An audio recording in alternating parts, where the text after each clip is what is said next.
Good evening and welcome to the April Volunteer Forum. I'm coming to you from downtown sunny and ironically warm Ballarat. Now some of you might be thinking, geez, where's the chief and why is he seemingly to be a couple of 100 metres off the ground?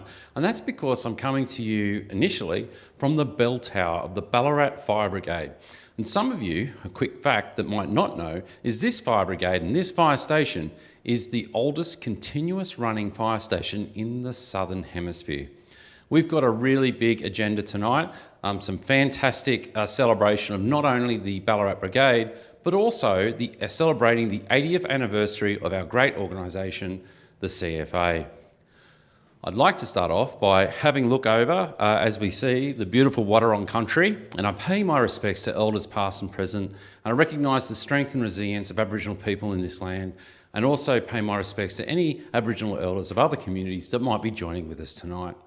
It's going to be a really great show and lots of panellists to have a good chat to and really dive into the history of what it means to be CFA. Hang on, what's that over there?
Well, what a fantastic recreation of what it would have been like back in the day for the Ballarat Fire Brigade to see smoke in the horizon and activate the fire truck and out they go. So many thanks to the Ballarat Fire Brigade for putting that together, just a little slice of history. And yes, if it does seem like I'm a little bit puffed, it is a very long way up and a very long way down. So bear with me a little bit. Welcome to our fantastic panellists. I'd like to introduce them to you this evening. We'll start off with Ross Coyle, AFSM, Board Member Extraordinaire, Deputy Group Officer for Wodonga Group, Wodonga West Fire Brigade Member. Is there anything you can't do, Ross? Oh, the list's endless, Jason. Thanks for having me here, Chief. and also one of our dedicated farmers in the area as well, and bringing a unique agricultural and rural perspective to the board and how we do things in CFA. Samantha Collins, State President of the VFBV, welcome. Thank you. Thanks for coming onto the panel tonight. We're going to have a bit of a chat later on about the VFBV, what the organisation is, who you are, but more importantly, what you do for our members and for the brigades right across CFA. Yep. Excellent. Nathan, so you had the paper there. Did you transport yourself forward a couple of generations to join us here on the panel this evening? I did. It was quite the trip. I bet.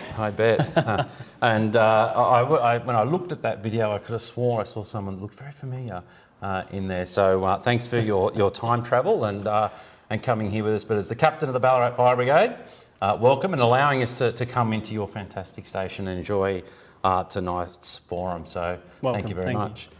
And the lovely Rebecca Cowan. Hello. Meet again. Yes, we do. Hello, now, Jason. Some people might go, geez, there's a familiar face, and you've been very active in the community at the moment because the Good Friday appeal is coming up. Yes. And we know CFA loves to get out there and empty the pockets of Victorians to really give up to and donate to a really great cause. And we'll have a bit more of a chat about that later on this evening, but welcome and thanks for coming along tonight. Thank you, Jason. As I said, a really heavy agenda tonight with some fantastic things. So let's have a quick look to see what's coming up on tonight's forum.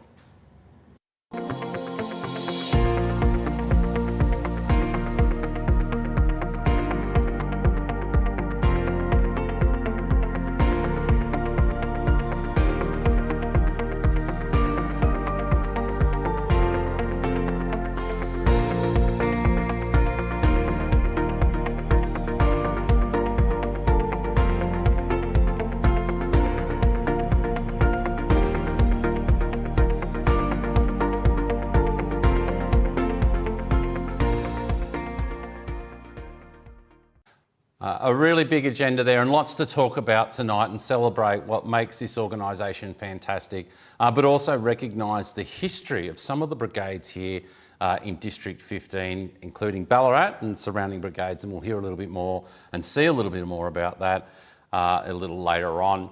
As always, tell us where you're watching from, whether you be in the state of Victoria, around Australia, or even around the globe.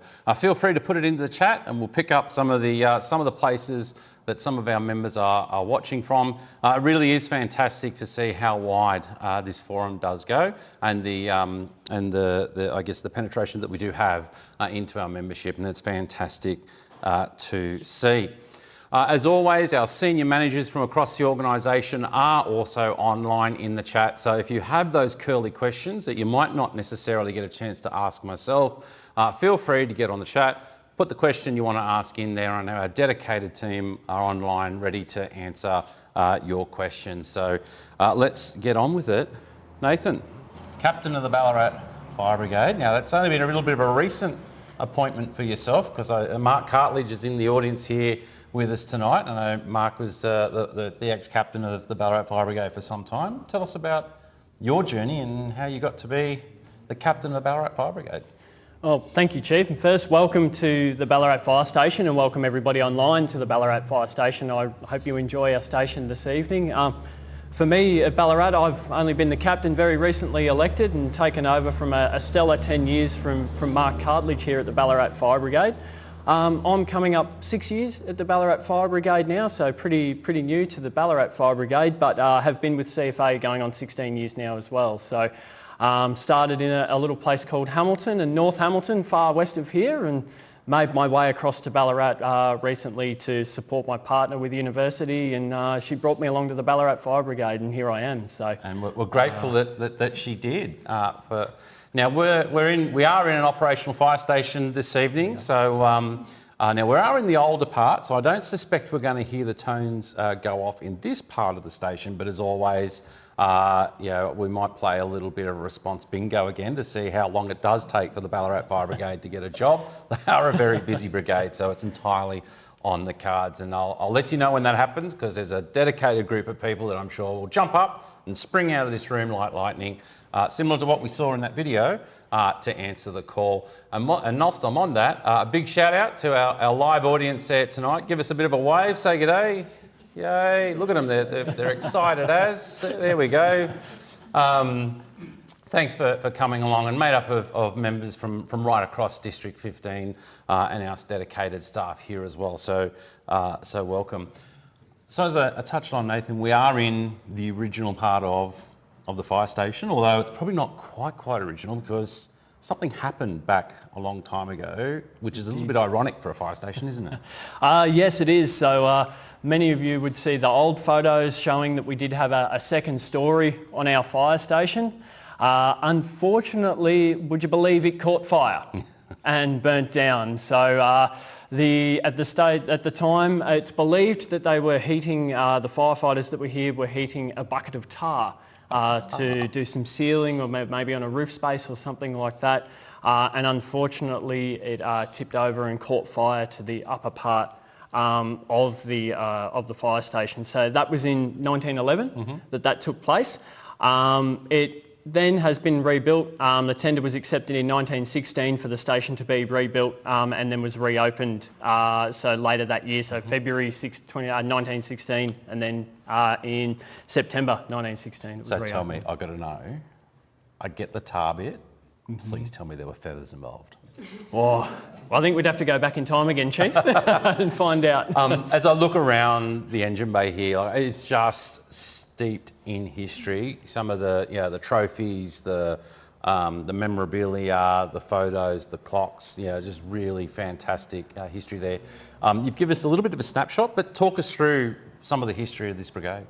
Well, as you can see, a number of the trophies, we've been heavily involved in demonstrations for a number of years. But if you're looking at the screen there now, we can see a silver trowel, much similar to a concreter's trowel. So this trowel was specifically made for the Ballarat Fire Brigade to lay the foundation stone for the tower that you started in here this evening. Wow. So what sort of time in history are we talking about there? So 1863, it was decided that we needed a tower. On the 1st of January 1864 was when the foundation stone was laid by that trowel. And later that year, approximately 6 months later, the tower was finished. Now, I don't know if we'd get a project done that quick in nowadays, but I think they did a pretty good job. Absolutely, absolutely. Well, tell us more about the history. Ballarat Fire Brigade, as you said up the top, we were formed in 1856. The station we're here is sitting in here this afternoon. We took on this location in 1858. Believed to be the oldest fire station still operating from its original location in the Southern Hemisphere. Wow. So we have 65 members here, responding to around 620 calls a year still from this station and the new part of the station upstairs. The fire brigade itself was formed in 1856 after a catastrophic fire took hold in Main Road. So if we think back to Goldfields times, we've got little shanty huts and things, but mostly pubs and markets down on Main Road, yards down the road, damaging £50,000 worth. In today's money, $1.8 million. But back then, that was quite a lot of money. It was decided back then at a meeting at the Star Concert Hall that a fire brigade should be formed, and that's where the Ballarat Fire Brigade began. And tell us a little bit more about the Dodge here behind us, but before you do, yes, Mr. Collier, it is a brickies trowel and not a cake lifter. Thanks for pointing that out. I know it's easy to be confused there, I know, from the silver, but I can assure you it is a brickies trowel, yes, laying the foundational stone. So tell us a bit about the Dodge. So behind us we have our fully restored Dodge pumper. The Dodge pumper itself was stationed at this brigade for a number of years. It was stationed here, so it's now I've completely lost everything about how old it is and when it was. Team, help me out. Sorry? 38 Dodge. It's a 38 Dodge, and it was 40 that it began here in the station. Did a number of years here and then disappeared to the east of the state. Did a bit of a tour around there. When it was retired, it disappeared and then became the rack and ruin. A couple in Clunes, north of Ballarat, acquired the Dodge and they were going to restore it and never quite got round to it.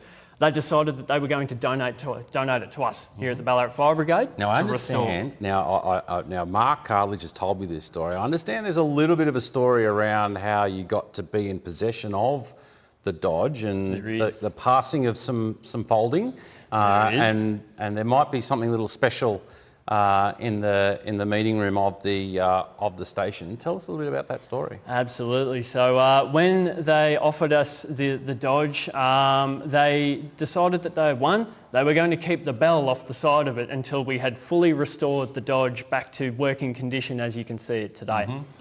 You can't donate a motor vehicle to somebody. Right. It must be purchased. So when the time came for us to take possession of the Dodge, we had to pay for it. And we paid $1, one paper dollar. There it is, the dollar. And Norma and Paul Jenkins donated that dollar back to the fire brigade when we took possession. So how good's that? You get a fire truck and a dollar coin. Absolutely. Oh, a dollar note. A dollar note. Back in the day. It's probably worth a little bit more now. Probably. Look, what fantastic story, isn't it? Like to not only share how the truck came to be, but also the history of the brigade. Ross, board member, you yourself have been involved in this great organisation for a long period of time. We'll talk a little bit more about that later, but as a board member and hearing the history of Ballarat and the pride of its members and the service to the community, how does that make you feel as a board member? Oh, it's just humbling, isn't it, Chief, that we're celebrating our 80 years as an organisation, but we still need to recognise the service of brigades that occurred long before that, and I think the very first person I talked to when I came in tonight pointed out a photo of his great-great-great-grandfather up on the wall. So it's certainly a history that we celebrate, isn't it? Absolutely. And of course, many people might be out there watching saying, hang on, they're talking about fire brigades established in the 1800s and CFA is celebrating its 80th, and that's based on the CFA that we know today. Prior to that, we had the Country Fire Brigades Board, and some of our brigades have been around for 170 plus years. So that 80th anniversary is a celebration of the organisation we know today. And I guess where you come from in that part of the state shares a little bit of a history in the creation of CFA. It certainly does. With my family connection, is it you referring to, Jason? My grandfather was a charter member of CFA, and that's been a continuous connection of our family all the way through to my children that are members there now. So it's something we're very proud of. Absolutely fantastic, and born by the Stretton Royal Commission as well. Following some devastating fires in your part of the world. I'm following you now, Jason. Yeah, certainly, and that was a point in time where obviously things had to change, and we read the Stretton report now still, and we still see similarities that require our organisation to follow through on. Absolutely. Well, I know you're going to hang around. I'm sure we've still got a lot more history to talk about the Ballarat Fire Brigade. But Ballarat Fire Brigade is part of the Eureka Group, which goes all the way back to the Goldfields, and it does include more than just the Ballarat Fire Brigade. Another one of those very special brigades with a long-standing history in the Ballarat area is the Sebastopol Brigade. Let's take a look at the brigade and some of their history. Well, my name's Steve Burgess. I'm the captain at Sebastopol Fire Brigade here in Ballarat. Our brigade has celebrated November last year, our 156th year of serving the communities of Sebastopol, Delacombe and the wider communities of Victoria, intrastate and also external of the state of Victoria, up in New South Wales, Queensland, Tasmania, and multiple other places we've been on deployments. So the brigade was formed on the second Tuesday of November in 1868. We've been functioning as a brigade ever since. I have the privilege of being the captain and leading this brigade at the moment, and I'm the 18th captain, and we have a brigade membership of 56 members, and I'm very proud to say that we've got 14 women in our brigade, and we have our first female lieutenant in the brigade's history, was elected 4 years ago, so we're very pleased and happy with that. We attend on average between 280 to 300 calls a year. We have a Type 3 Isuzu medium pumper on station, a medium tanker which was built in 2015, and we also have a Ford Transit van which is our LPG emergency response unit. With the LPG unit we cover from Bacchus Marsh in the east to the South Australian border, so it's the largest support area in the state of Victoria for LPG response. Okay, so we're currently standing in our brigade meeting room. So the station that we're currently housed in was originally across the road on the east side of Albert Street, and back in 1938, Nunn Brothers Haulage, a local construction company who still operate out of Delacombe today, used a steam traction engine and tree logs, and they rolled the brigade station across the road and onto the site where it is now. Now this meeting room didn't exist back in those days, but what happened was they decided at that point to split the lean-to kitchen off the rear of the station, and in 1938 when the station was moved here, they built this hall which is now our current meeting room.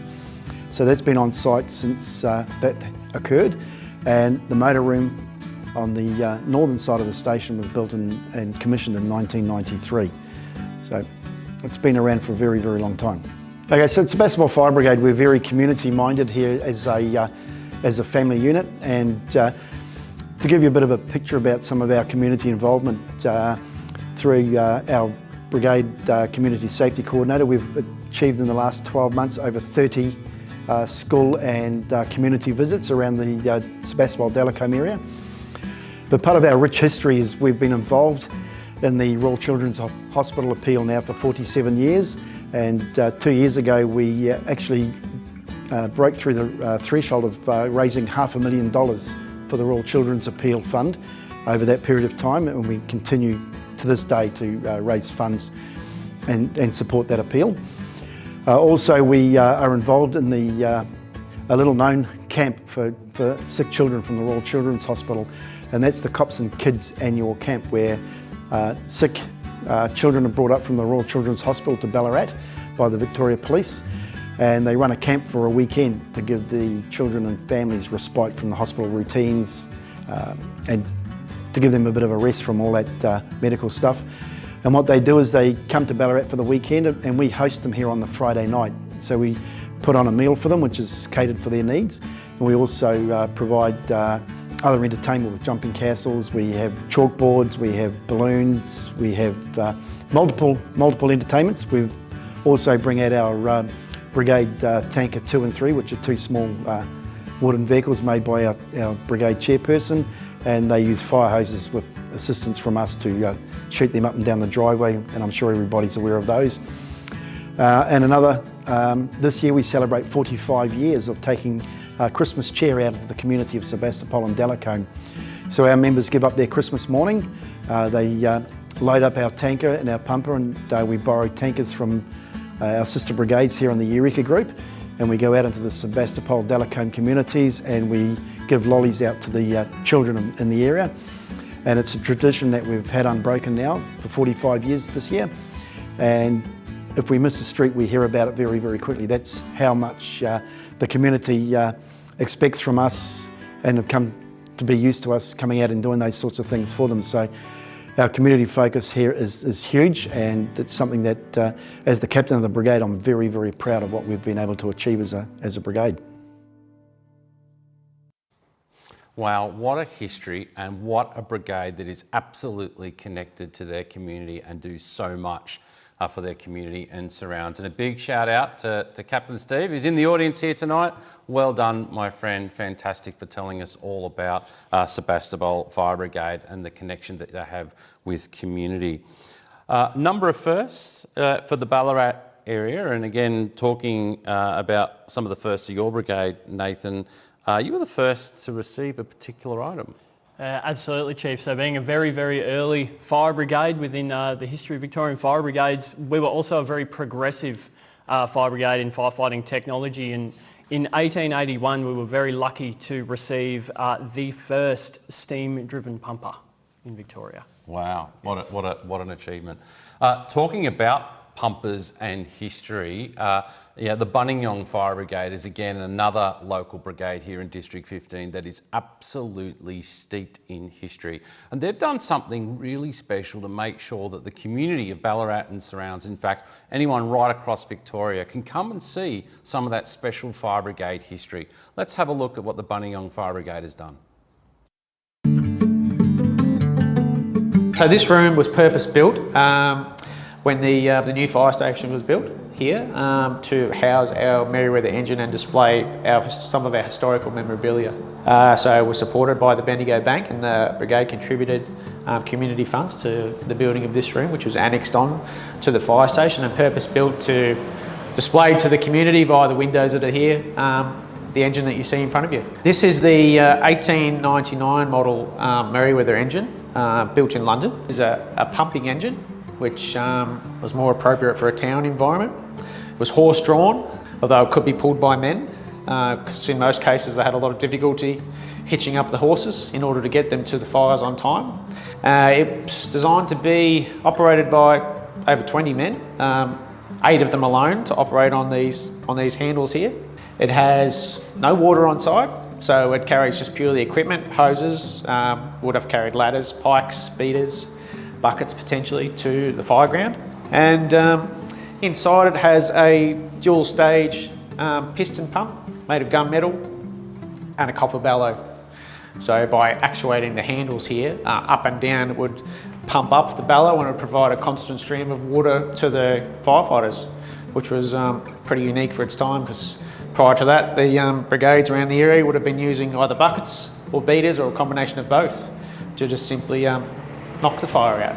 Fortunately, the history and the minutes and notes of the brigade are a little bit fractured. There was some periods where the minutes were lost, including when the original fire station in 1898 burnt down. So this engine is labelled the number 2 engine on its side, and we know that it was the number 2 engine from the early photos in the 1930s. George White up here, who was a veteran firefighter, 40-year captain at the brigade, he's riding the horse there, and the engine up Warren Heap Street in Buninyong, past the National Bank. And because we've got various photos depicting an engine of a similar type over the years, it's difficult to gather exactly which one. But one of the theories is that this may be the model number 2 engine from the Merryweather factory, or the other theory is that there was indeed the 2nd engine of the brigade. In which case the 1st engine would have been destroyed. So, to my knowledge, the engine was decommissioned in the brigade somewhere between 1940s and 1960s in that period. It's quite a wide window, but it fell into disrepair and it was rediscovered at a local property here in Buninyong, only a few hundred metres from the fire station, in an old chicken coop, and it was piled up with newspapers. All the fittings were removed from the engine, or most of the fittings. Was just a bare shell of wood and the undercarriage that you see here. So that was discovered by brigade members who had the intention of restoring it, and that's what they did over a 10-15 year period. Started off, we believe, in the late 1980s and worked its way all the way through to the early 2000s. So it was quite a long drawn out restoration over a number of years, but it involved recovering the majority of the fittings that you see here. They were located, spread out around the district at either members' houses or had been sold or scrapped. So these light lanterns, for example, were located at a member's home, sitting on it as a doorpost out the front as a welcome into their home. So these, we know, are the original lanterns from this particular engine. Some of the data plates here, this one at the front, had to be replicated, which we were able to do from the assistance of the Sovereign Hill Museum here in Ballarat. The majority of the engine, as you see here, is original timbers. It would have been sanded back when it was recovered. There's photos of it in a faded pink colour, which at the time was very traditional of the red that we see. It does fade over time. So completely sanded back to its original timbers and rebuilt from the ground up. It's amazing that when a piece of history survives, and we seem to discard a lot of things in today's day and age, and to have something like this at the brigade, I think, is really special. And we want to. That's hence why we built the room for it, to see it out for the next 100+ years until we move to the next facility. Well, what a fantastic story about a piece of history that's been preserved by the Buninyong Fire Brigade, and a big shout out to Gareth and the team. In fact, Gareth's here this evening. A really great initiative that really does showcase not only CFA history, but also the history of the brigade. Sam? Yep. Please don't tell me your fire station burnt down too. No, it hasn't. So 2 locations of our fire station and neither have burnt down so far. I'm sensing a bit of a key theme around here, Ross. Should we be concerned? Oh, well, it is a bit of a worry, isn't it, Chief? But anyway, we've got that many others that are still standing. I think we're okay. No, I reckon we'll be absolutely fine. Beck, Sebastopol Fire Brigade, $500,000 Yeah, that's raised. yeah. Wow. What are your thoughts to that? My thoughts, well, firstly, hello to everyone at home and here tonight in the audience. Look, it's incredible support. The CFA is an iconic part of the Good Friday Appeal. We've been partners, and it's stronger than that. You are a key part to what we do, and to have raised $500,000 is an amazing amount. I don't know if you want me to mention now how much you've raised in total over the years, but should we hold that? We might keep people in Jumping suspense ahead. there a little bit. Okay. We'll get on to the Good Friday Appeal, because I reckon we'll talk about that for quite some time, because as such is the investment of our local brigades into that great cause.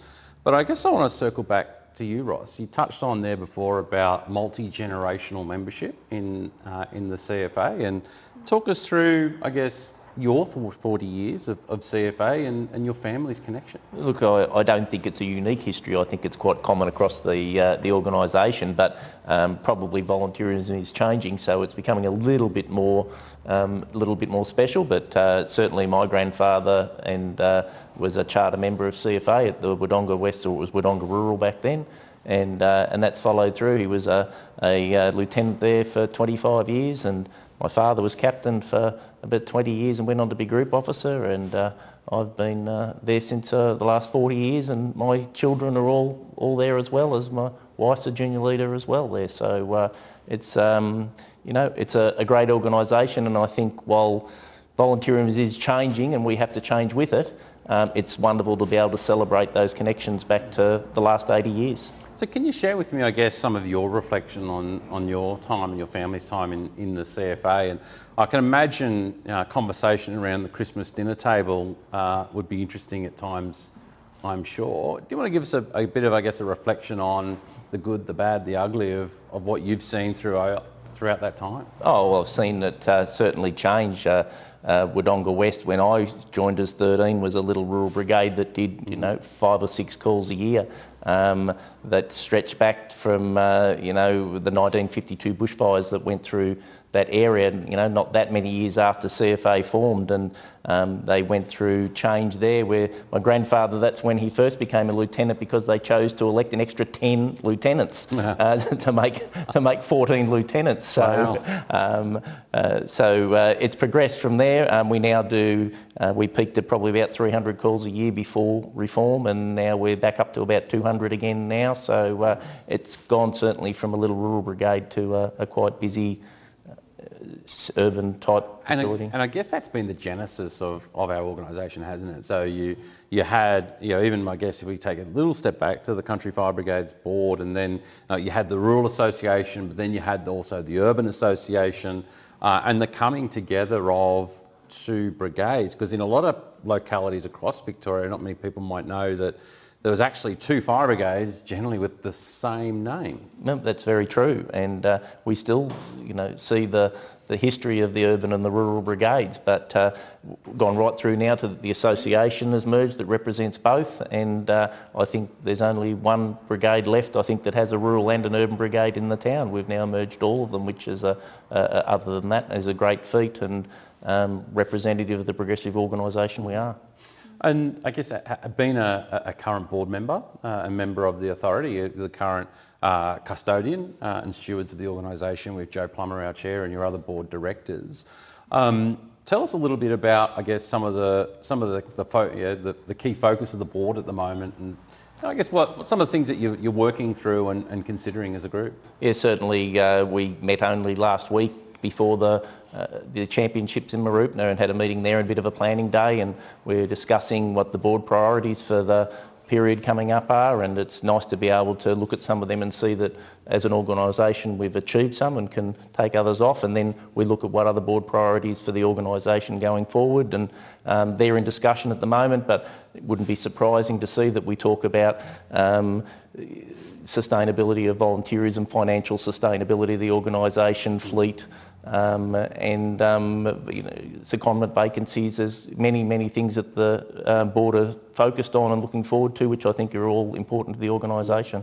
And certainly I can attest, attending the board meetings, that we really do have a group of dedicated directors that really do have in-depth discussion about what it means for our brigades, but importantly for our volunteers, and really wanting to improve our organisation, but also make it easier for our volunteers as well, and get that next generation, that pipeline of volunteers through the door. What would you say has been your most fondest memory of CFA in your time so far? Operational response is still what I feel is the most valuable thing that I do, even though I know how big a privilege it is to be a voice of the volunteers at the board table. I still think the most important thing I do is responding to assist my community in a time of need, and I think that's why most people do what they do. So you think back to the campaign fires, to the smaller incidents that actually made a big difference to someone's life, and they're certainly the things that stick with me and the things that I'll always take away. So not hiring Chief Heffernan? I joke.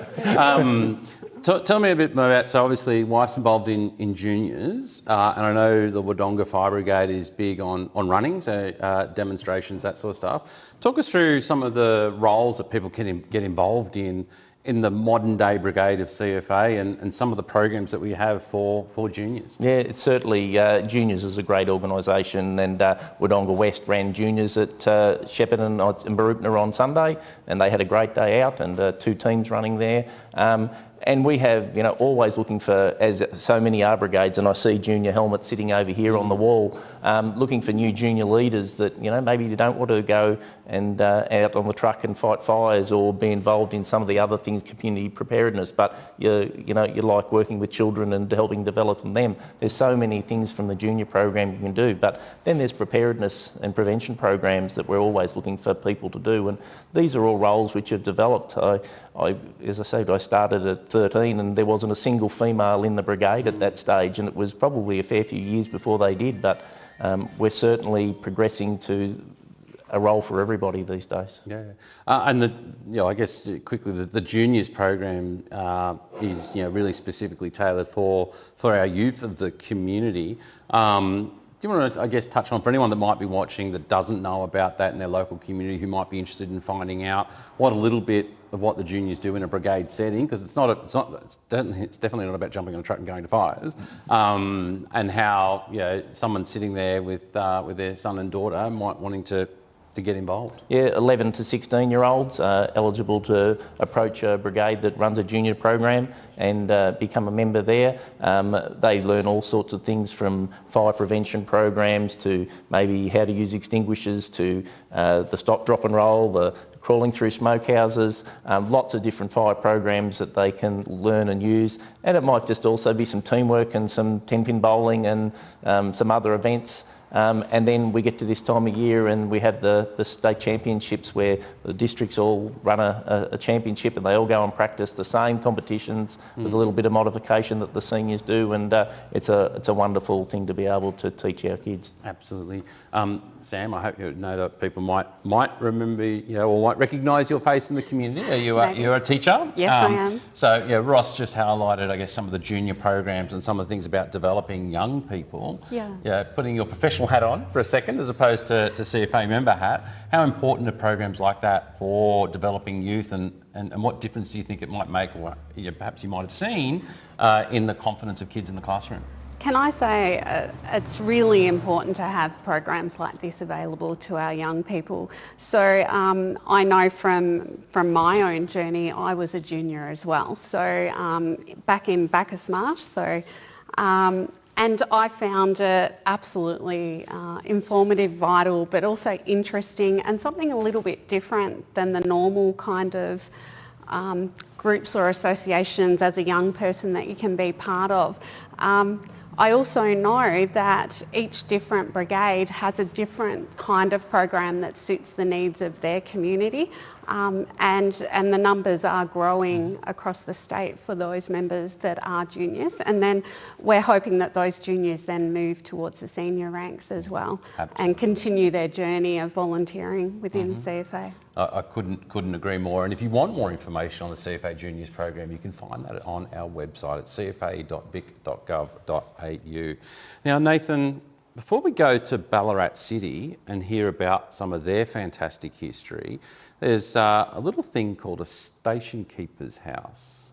There is, and it sits peacefully just out here beside the station, next to our Fire Brigade members' memorial garden. Ah, very good. Well, let's throw to the video about Ballarat City, and then I think we might have a look at what is a station keeper's house.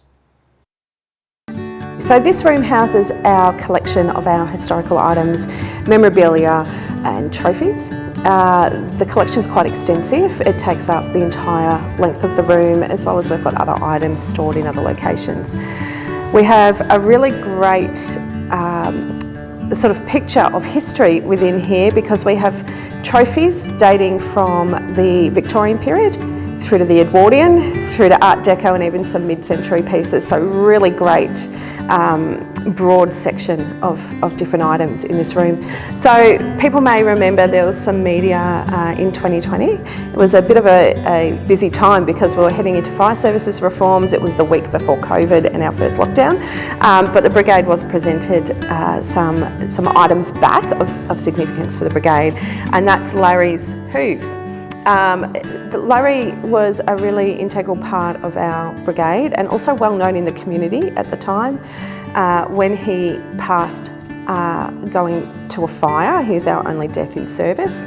The station keeper, who was incredibly attached to Larry, was presented with his hooves as a memento, and his family returned those to us in 2020. These items here are some of our most valuable and also some of our oldest and most significant pieces within our collection. I will preface this by saying they may look dusty and disgusting and dirty, but that's on advice that we've received from curators that have suggested that we need to keep them, not polish them up and touch them, just to preserve them and keep them safe. So many of these items have been crafted by notable silversmiths or jewellers of the era. In particular, one that we like to draw attention to is this piece here, which was crafted by a silversmith named Fisher. He was based in Geelong, but he was also the person who created the first Melbourne Cup. So this particular piece is very intricate, as you can see, very detailed. It's quite valuable because of its history, and we have loaned it out previously for exhibitions. The sketchbook for this one is in the National Gallery, so it is a pretty significant piece, and we're very proud to have it in our collection. So this would be one of our most historically significant pieces in our collection. It's significant for a couple of reasons. First is its age, so it does date from the late 1800s, 1882 I think. But in particular, one of the key things about this item is that it has a photograph of W.H. Henner, who was captain of Ballarat City Fire Brigade at that time and went on to become the first chief officer of the Country Fire Brigade's board, which then became CFA. Many of these photographs are the only ones in existence of these people. We often get people researching their family tree who come to seek out some of this information from us, but a lot of these members of the brigade at the time had quite important positions within the community. So this is a really great cross-section of Ballarat Gold Rush community in 1882.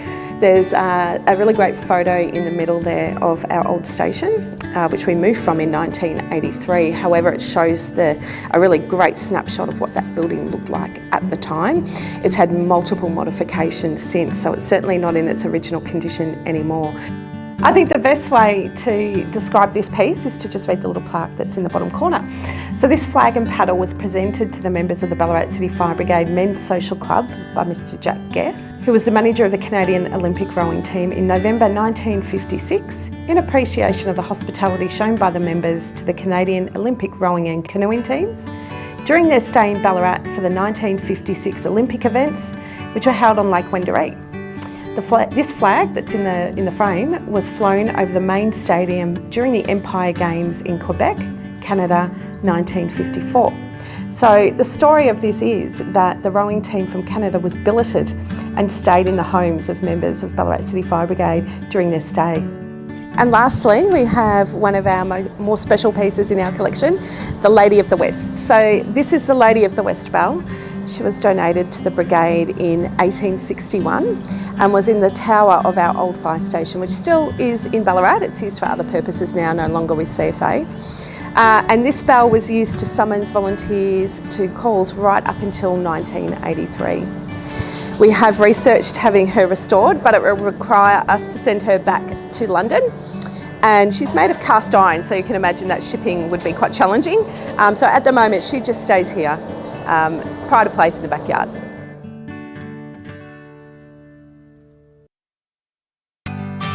Hello, I'm Nathan Cook, Captain of the Ballarat Fire Brigade.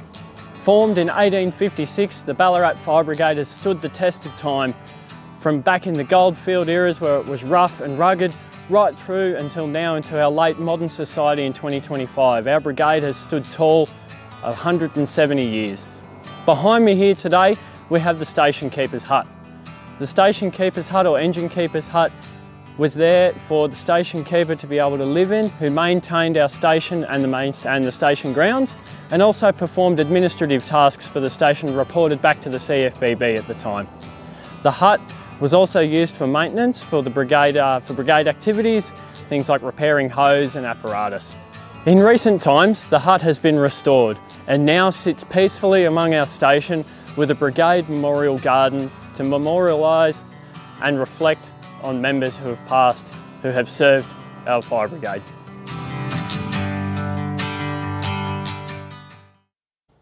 Wow, what fantastic history of the Ballarat City Fire Brigade, but also having a look at your station keeper's cottage. I've got to say, it didn't look that very big. No, I could imagine it'd be quite cosy, and especially in the depths of winter here in Ballarat, I think you'd have that fire roaring to keep yourself quite warm. I would think so, I would think so. Sam, what a fantastic history. And I know there's brigades right across the state that shares history like this.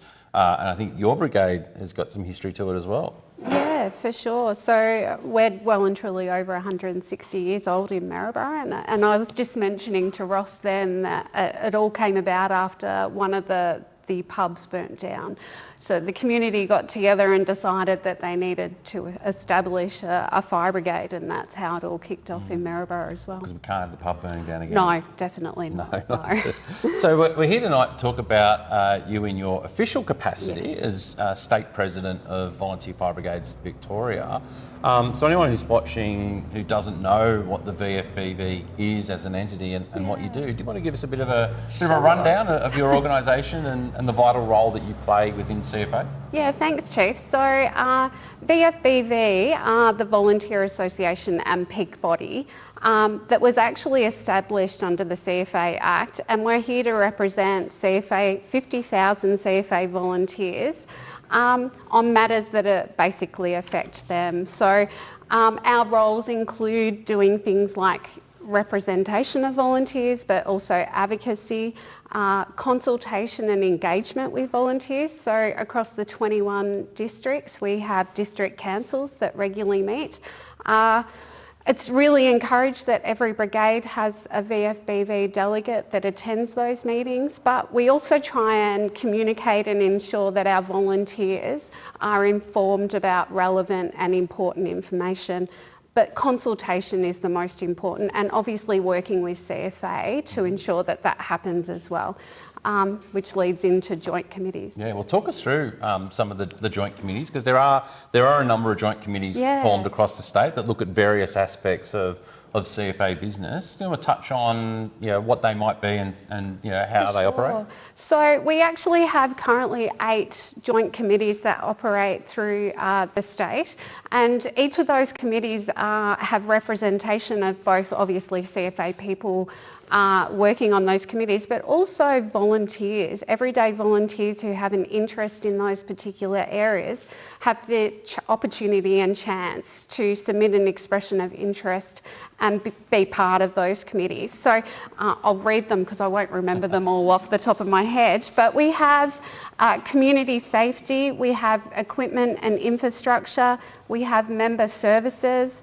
operational capability, operational performance, people, culture and safety, technology and innovation, and obviously training, which is always a key area. Absolutely, and we constantly talk within CFA about things that have been discussed at joint consultative committees and making sure that we are sending things to the joint consultative committee to make sure that we are having that engagement with the association and our member base and representatives. But the VFBV as an organisation also play another important role, and I'm probably looking at you, Ross, because there's a reason why you're on the board currently. Yeah, that's right. It's in legislation in our Act that the VFBV nominate to the Minister a list of names for 4 of the 9 members that are on the CFA Board, and I'm fortunate enough to be one of those that were nominated by VFBV to the Minister and chosen to be a voice of volunteers on the board. And a very important role and a very important voice that you are, that's for sure. So Sam, the other thing that I know the VFBV does, and I know CFA management takes very seriously, because we seek to use the results all the time, and it lets us get a nice little pulse check about what's going on across the organisation, is the Volunteer Welfare and Efficiency Survey. Definitely. Bit of a word to say, but tell us a bit about the survey and why it's important that our members fill it out. Yeah, the survey has been running for a number of years now, and as the Chief has just mentioned, the results from that survey actually go towards help CFA make decisions about our volunteers, what needs to happen, changes that need to be made, areas that might be issues for everyone. So the Welfare and Efficiency Survey is still open, so I'm hoping a link will pop up on the screen for people. Up, yeah. Fantastic. So it's going to be closing any day now, and every year we run the survey. We might tweak some of the questions, so if there's something pretty important or relevant at the time, we might modify those questions. But we encourage every single volunteer where possible to participate and respond to the survey. It gives you a voice, and we want everyone to have a voice to talk about what's working well, but also talk about areas for improvement and what changes we might need to make. And that's really important because it's the survey does focus on both. Like Yes, it it focuses does. on understanding, where volunteers, place on a bit of a spectrum of where they think things are at, and how important that is to them. Because as CFA, if we're doing the right thing and things are working for our membership, we want to continue doing it. So, absolutely want to hear about where things aren't working and what is causing the frustration. So, absolutely that needs to happen. But, conversely, we want to hear from people that are saying, hey, this is good, this is working, please keep, if it ain't broke, don't fix it. That's exactly right. And I think the survey gives us an opportunity to find that information out. And the other thing that we know, across the 1,200 brigades that we have across the state, every brigade is slightly different. And we've got a variety of opinions, a variety of brigades that operate differently. And we have to be able to balance and manage that.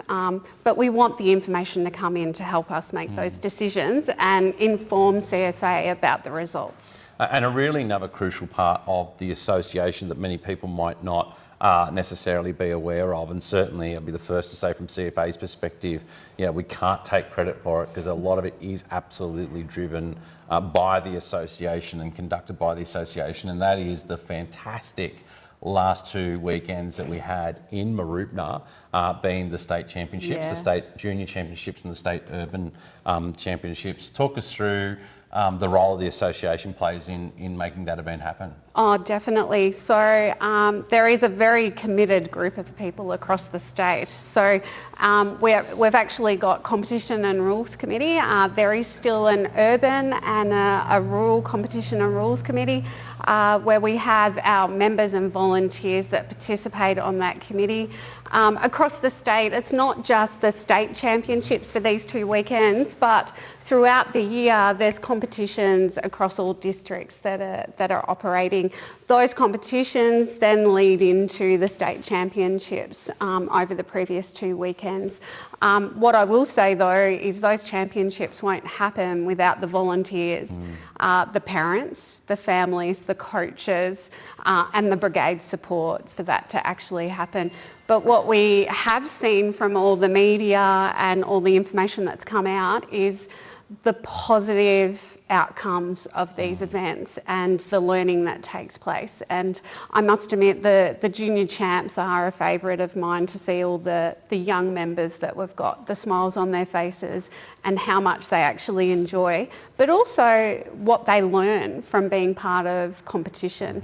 They're using equipment that they would use operationally on the fire ground as they get older. I would have thought the what would really bring a smile to your face is watching Melton A and Napoleon's Ellenfield whoop my buttocks. Yes, I did see on that. both the urban and the rural running track. Purely disgraceful, the Chiefs' charges this year. I reckon the coaches being summoned, but it is all in good fun. Yes. The Chief isn't as quick off the mark as I used to be. But look, get in, have pretty a go. Happy there was no injuries. I am very happy there's no injuries. There was no injuries. No hammies, no strains, no sprains. Like it was absolutely fantastic. Look, thanks for coming on, Sam, and having a chat about the association. It is important that people get involved in the association. Definitely. It is the volunteers' voice. It's the voice of advocacy, not only in the CFA but also across government. we don't often not see eye to eye. Yes. But it is the voice of the volunteers for myself, for the executive, for the board. So thanks for coming on this evening and telling us about the association. If you want more information, I can't remember the website, and I'm hoping Sam can. Google Victoria Fire Brigade. I think it's vfbv.com.au. Yeah. Sorry, Adam. I apologise now for not remembering your website.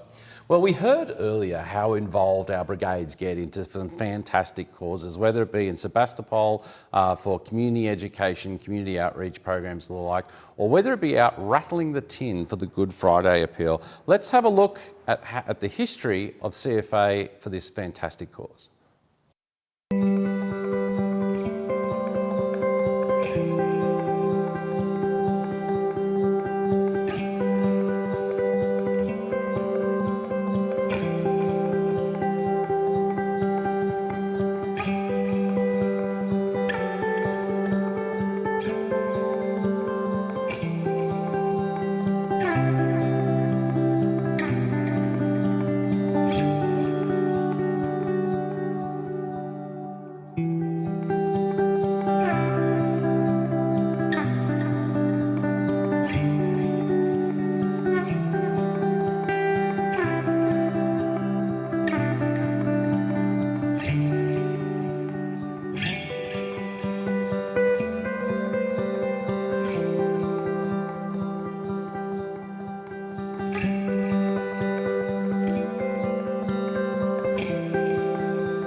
Wow, what a fantastic video showing the history and some of the more recent achievements of our brigades in raising funds for the Good Friday appeal. Well, Rebecca Cowan, Executive Director of the Good Friday Appeal, welcome to the panel. This is where we get to talk about the appeal and what we're trying to do here. Fantastic. Tell us a little bit about your role for the appeal and what it all means. Yeah, so I'm the Executive Director of the appeal. I've just hit 5 years in March. So I started in lockdown in 2020 March, and that was, I think, a time we can all remember quite clearly. And I'd started and they were hoping to do a handover with the previous director, and that Good Friday I sat at home like many people did, and there was no tin shaking, there was no door knocking, the CFA were not out there, we didn't have the telethon, and pretty much overnight we lost 50% of our fundraising revenue just because of COVID. But we've come back in full force, and that's because of our incredible supporters and groups like the CFA. We can't thank you guys enough just for the support and the time and the effort that you go into raising money. And we know why. I mean, just seeing the kids, and we all know someone, everyone's got a personal story, and if they don't themselves, they know someone else who does, of the Royal Children's Hospital. Absolutely. So the Good Friday appeal in itself is steeped in history in Victoria. You want to talk us a little bit about the beginnings of the Good Friday appeal and how it's got to be how it is today? Yeah. It started in 1931, so this is our 94th year, and it began out of a sporting carnival, a football game, and it was actually a footy game between jockeys from Flemington playing jockeys from Caulfield, which would have been quite interesting to watch. At the time, they raised £458 back then. We fast forward 94 years and we've raised $468 million because of the community. It's just incredible, and that history, it's something we're really proud of. I know Victorians are, but also across Australia as well. And it's such an iconic legacy that everyone's got a connection to it, and it's really special. Absolutely. So talk us through some of the funds that are raised. Like what does it go into? What have you managed to build by or otherwise as a result of raising those funds? Yeah, the hospital say the funds raised through the Good Friday appeal takes the hospital from being a good hospital to a great hospital, and if you've been there, you will have seen firsthand, and you may not even be aware of some of the pieces of equipment we fund, research, leadership and training, and you're talking about training before, so important. So the hospital has the brightest minds but continues to retain them as well.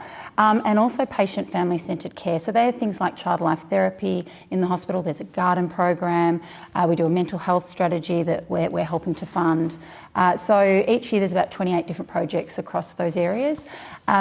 I was talking to Ross before, being from Wodonga, and we're really thrilled that this is the second year in partnership with the RCH. We're going to be funding regional health services, so it's just such a great initiative, and it aligns really closely with the RCH as one of their strategic goals. They want an integrated paediatric health system across the state, and this enables that to happen. Last year it was 2.5 million out of the funds that we raised, and this year it will be 3 million. And it's funding equipment and training and building that capability in the regions, but we also want families and kids to be able to receive care closer to home. That's what it's about. So if they don't have to travel all the way to the hospital, that is fantastic. As many of our members know, obviously the forum tonight has not only been broadcast across Victoria, but all across the world. So now is your chance, Brigades, to cut and paste and put all your links to your Good Friday Appeal collection links into the chat, so that many communities, not only in Victoria but across the globe, can pick a winner and give a fiver to a fiery for the Good Friday Appeal. Yes. That's going to be my pitch this year. You'll see a little bit more about that on social media in the coming weeks. But can you talk us through, I guess, how does it work on the day? Like, I turn up, I'm going to say, at about 11:30 at night to the telethon, but talk me through what the day of the Good Friday Appeal looks like for you. Well, for me, and I think a lot of people in this room, we're starting very early. I feel like the CFA is out there first thing in the morning with me. As soon as I drive to the hospital, I'm seeing people out there ready to do intersection collections. There's lots of events, fundraisers happening across the state. There's door knocking. We have our Channel 7 telethon, 68th year of being televised live, and that's all day on Channel 7. We have our phone room. I was concerned after COVID that may not come back, some of those key traditions of the Good Friday Appeal, but it is one of the most popular ways of people donating. They still love to call into the phone room and make their donation.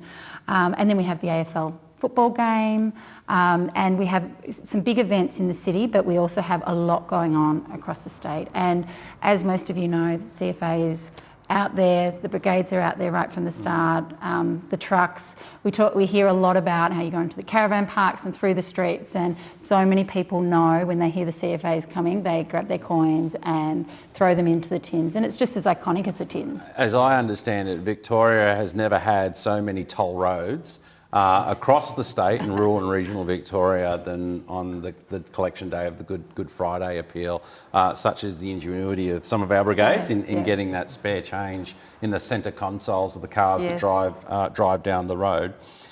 74 years, CFA's had a partnership with the Good Friday Appeal, and some of that's been around the faces of the appeal. Do you want to talk us through that? Yeah, well, 74 years in itself is something we're really proud of, and I know you are at the CFA as well.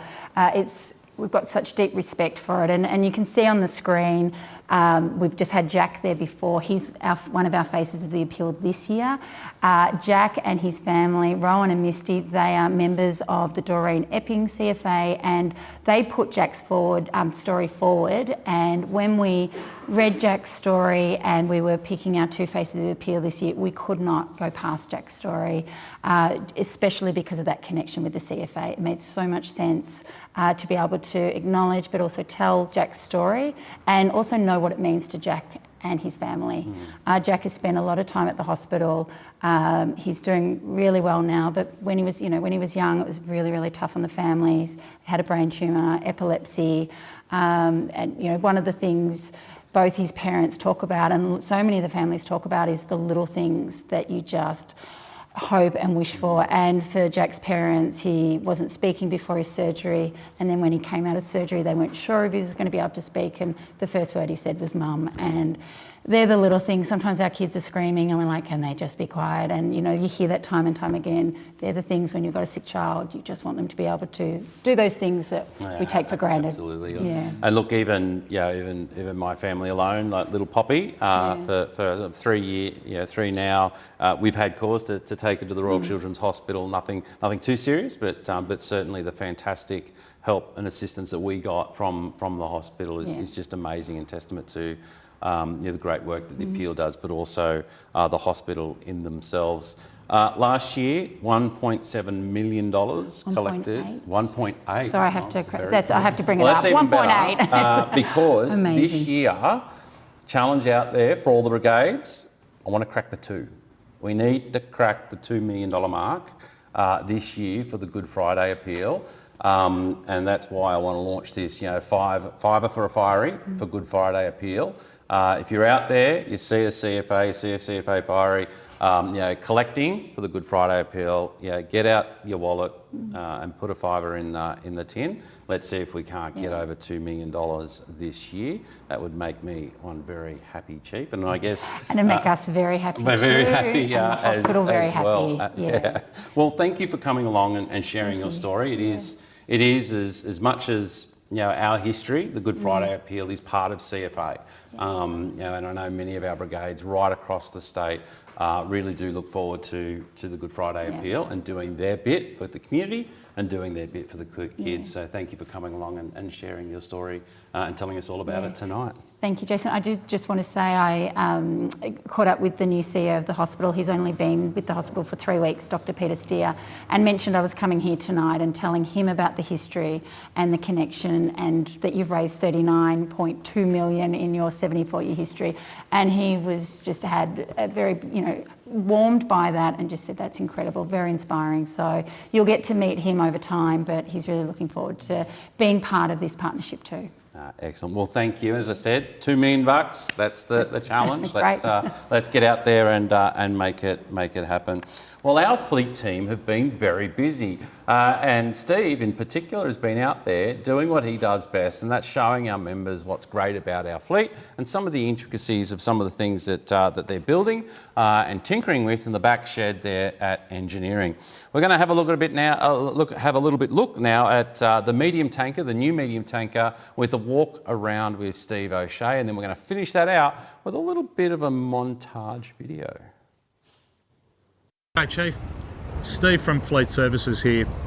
Today we've got our second variant of a medium tanker. Really good improved design that have come from a couple of different aspects on our prototype pumper tanker, incorporated some of the stuff that we've done on a heavy tanker. It's a new cab chassis, so it's actually got an increase of GVM to 14.5 tonne. It's got a 30% increase in power and 29% increase in torque. You'll notice the bull bar is slightly different. The profile is different for the headlights. Anyone that's driven a Hino at night with a bull bar knows that the headlights are not amazing. The actual steps have got an anti-slip on them now, just rather than just a powder coat. It's got an automatic transmission, which is really good. It'll be nice and smooth, a bit more power. We've got the hard suction on the same side now as our heavy and light tankers, so that's been standardised. The water tank's actually gone from a 2,350 litre to 2,500 litre. It's got different locker door handles, which is actually been something that has come from demo feedback. The deck access doors have got a positive mechanical lock now, so that firmly locks in. The rear livery is different. It's got the hydrant on the back like a heavy tanker. The UHPS pump controls are slightly different. It's got just the two 65mm outlets at the back, which is consistent with our heavy tanker. The lockers are very similar, stowed, as the first variant. Now I know people are going to love this. It's got an extra handle, so no longer are you trying to grab that one and then that one up there on the A pillar. It's got an extra handle there just to aid getting in and out. New designed rear seats which sit more upright. Some of the feedback on the previous seats were that they laid back a little bit too far. They're a little bit narrower, but very comfortable. So we've got a really nice contemporary pump control panel with our lighting controls and alley lights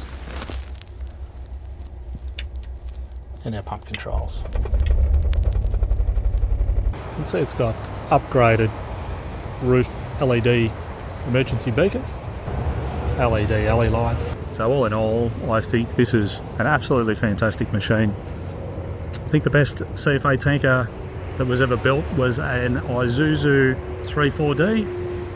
A lot of people will agree, some people might disagree, but this is a very close second. I think these are really well designed, well built, a lot of capability and easy to use appliance. Tens of thousands of Victorians. Committed to protecting lives and property. We support our communities to be fire ready. And come to you in your times of need. We work as one. From the desert to the sea. We are many faces. Many voices. One open knowledge. Highly skilled. We have a proud history. And a strong future. We have been serving Victorians for over 80 years. We are CFA. We are CFA. Well, what a fantastic video there. Steve, thanks for taking us around the updated medium tanker, but also thanks to the many brigades that participated in pulling together that little montage. We are CFA, again, celebrating 80 years strong as the organisation that you know and love today. Well, it's question time again, and I understand Julie's got a tricky one for me. Over to you, Julie. Good evening, Chief. I'm a Basso in District 15 here, and I do have a couple of questions. The first one is PPC. When a member is about to do their GFF, there is not much PPC from State Logistics Centre anymore. Obviously, it's being run out. So they have to borrow PPC from other members in the brigade, which may or may not fit.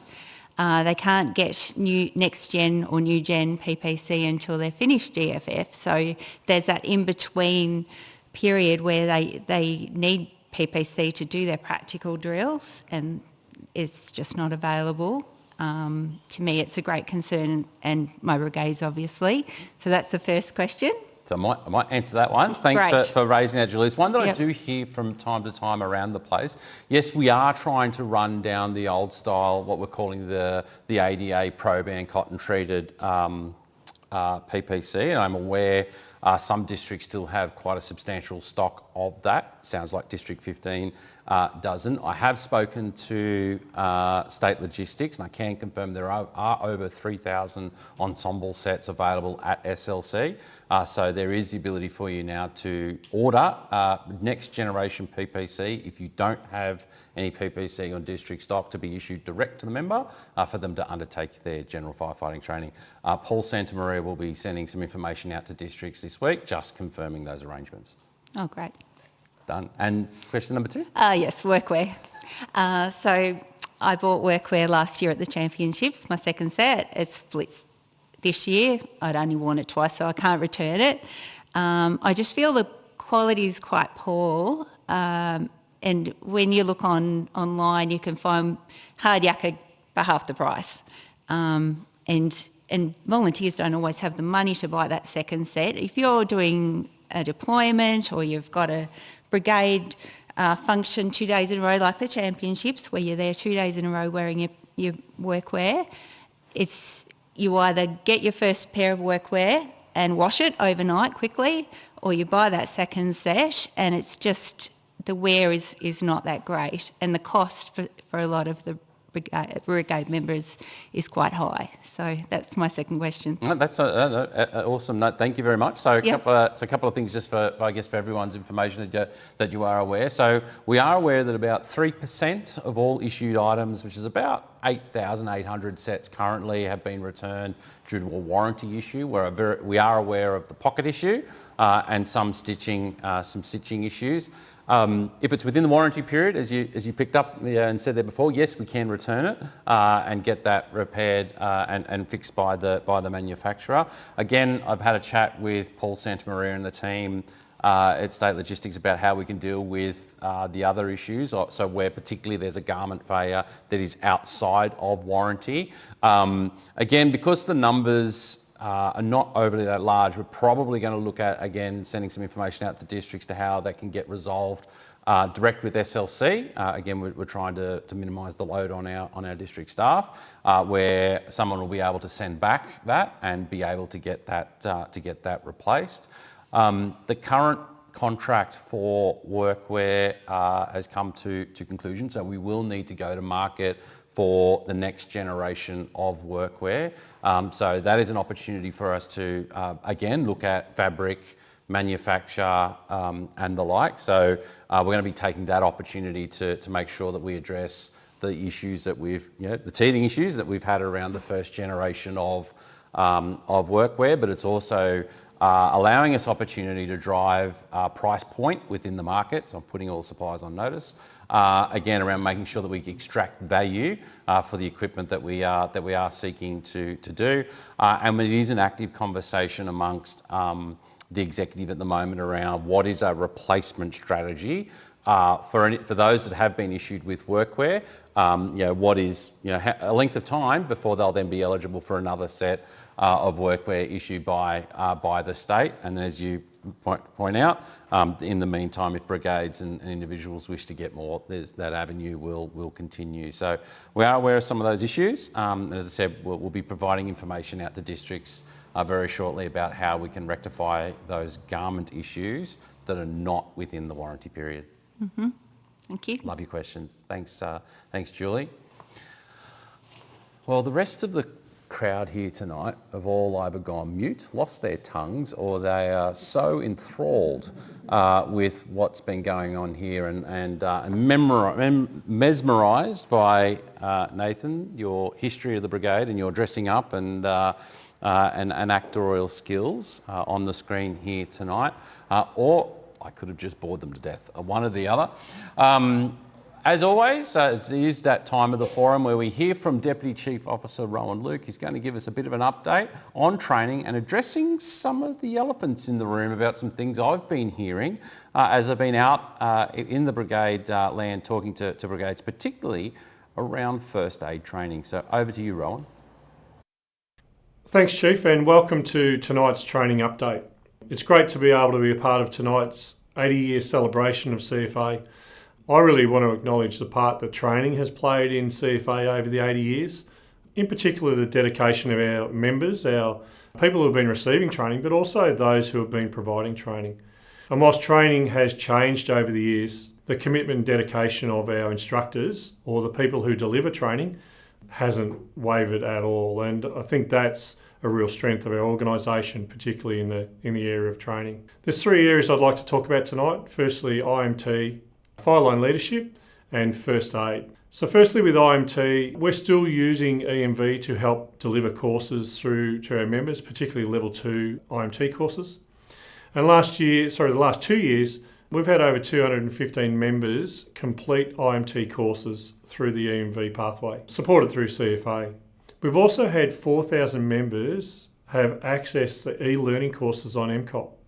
So EMV have established on MCOP a number of courses that help in that introductory phase to support members to progress through the IMT pathway. And that's a really good opportunity for people to get their head around the various aspects of incident management teams. For those members wishing to nominate for IMT roles and training into the future, I'd encourage you to talk to your Regional Operations Coordinator.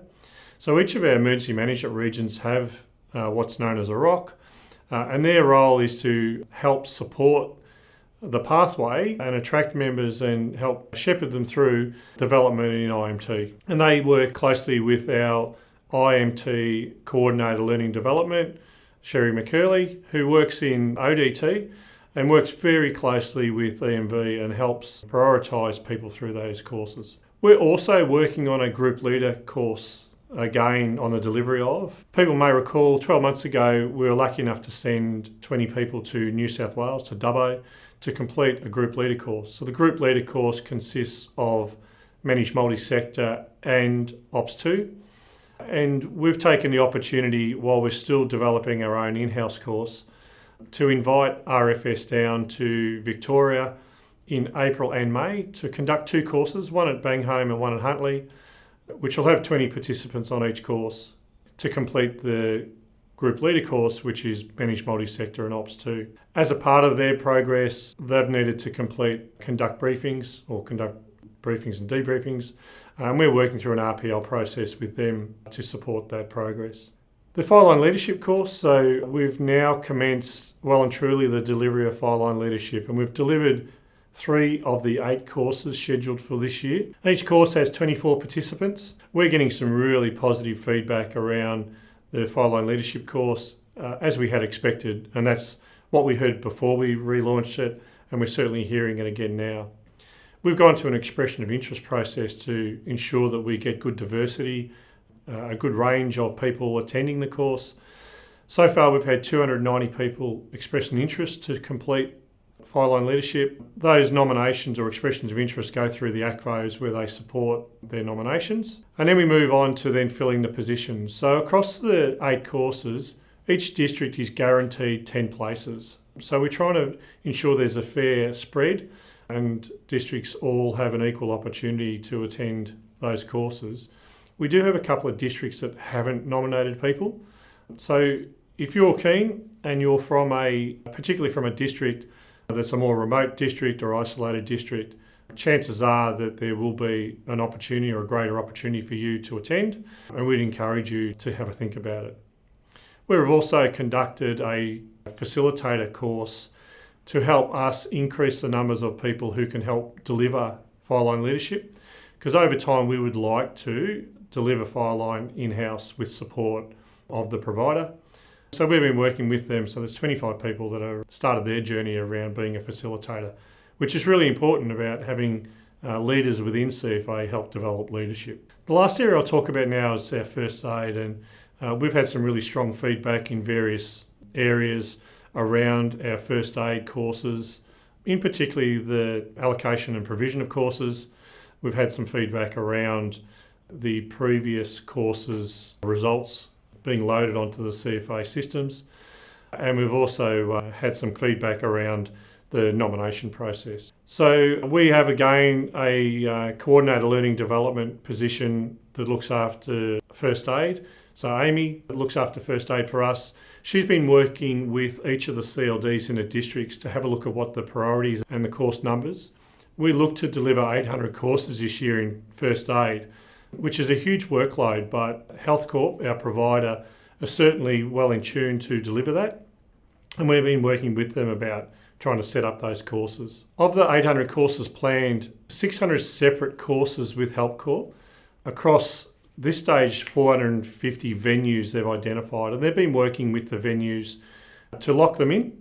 Once the venues are locked in, the courses are then made available on the Health Corp site. And a challenge that we've had, it's taken some time to lock in some of those venues. So that's now starting to appear. And at this stage, I think last time I looked, we had over 170 courses that were available for people to nominate. Nominations will remain open until 2 weeks prior to the course. So our resulting, we're progressing that. We have got a bit of a backlog and we're working pretty hard to catch up on that. The courses are starting to roll out and people will hopefully see that through the Health Corp portal. And the last thing is obviously accessing the course. So in the link, we've attached a QR to a series of videos that'll hopefully help members navigate through the process and make life a little bit easier for those members wishing to nominate for first aid courses. Again, I do want to apologise and thank people for their patience, particularly around the first aid. It has taken some time to get this settled down and working in the right direction. I know there's been a lot of work from the district CLDs to identify course priorities and the ADT team to work with Help Corp to arrange those. We'll get there, but it has taken a bit of time, so I do thank people again for their patience. So Chiefs, that's it for the training update tonight. I'll pass back to you to keep the celebrations on around the 80th anniversary. Thanks, Chief. Thanks, Rohan. It's always great to hear what the training team have been up to, and it's good news to hear that first aid training is now up and running and many positions available for brigades right across the state. For more information, please reach out to your catchment team or your coordinator learning and development within your district. Well, a couple of weeks ago, some of you who follow me on social media might have seen that I wasn't in Melbourne. In fact, I wasn't even in Australia. And I did a little piece to camera from Times Square in New York City, where I went to America and attended the United Nations 69th Congress of Women to really look at and discuss issues of diversity and what it means for women to be involved in organisations such as the CFA and seek to understand some of the barriers that our women face, not only within broader society, but in also being part of organisations such as our own. Not only did I attend that, but I also spent some time and took opportunity to spend a lot of time with the New York Fire Department, the FDNY, and a big shout out to Chief of the Department, Esposito, who really did take us around the ROC, or their training academy. Let me have a look at some of the training that the New York Fire Department do, and also talk about some of the fire strategies and tactics around the New York Fire Department. But what you might not know is that there are actually still volunteer fire departments looking after parts of New York City. And I took opportunity to go and spend a day with the Rockaway Point Volunteer Fire Department, and a big shout out to Chief Morton, who might be watching this evening. And I even took opportunity to sit in on what they call Fire Essentials training, delivered by Deputy Chief and Principal Instructor Robert Leonard. You're going to hear a little bit more and see a little bit more about my New York trip later on in May, because we will have 2 volunteer forums in May, because some of you might be sitting at home going, okay, yep, we're doing the April one, but what happened to the March? So we are going to make up for the lost opportunity of a volunteer forum in March by having 2 in May.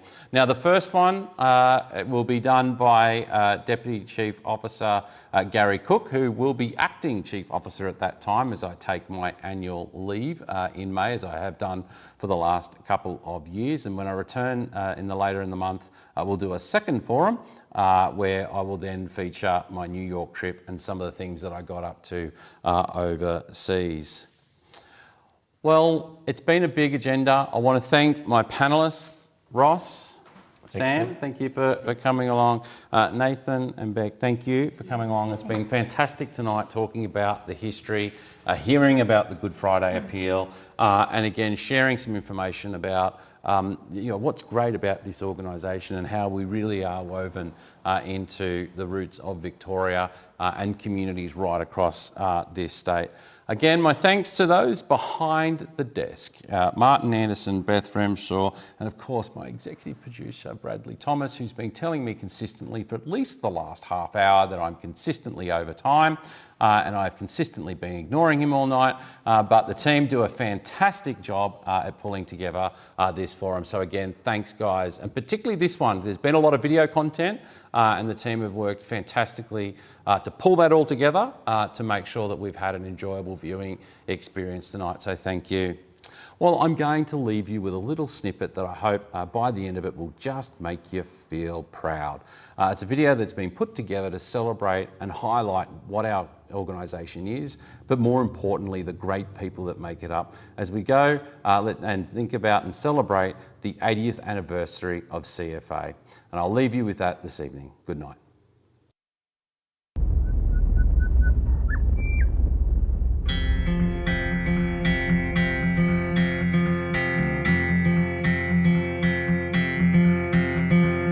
I was only walking through your neighborhood, saw you out on honey in the cold. I stood anywhere I go, there you are.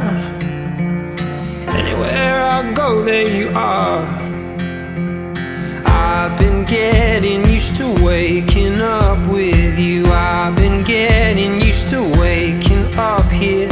Anywhere I go, there you are. Anywhere I go, there you are. There you are. There you are.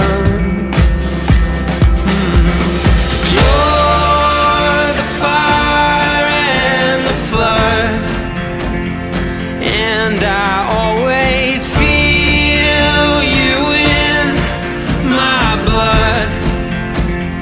Everything is fine when your head's resting next to mine, next to mine. You're the fire and the flood.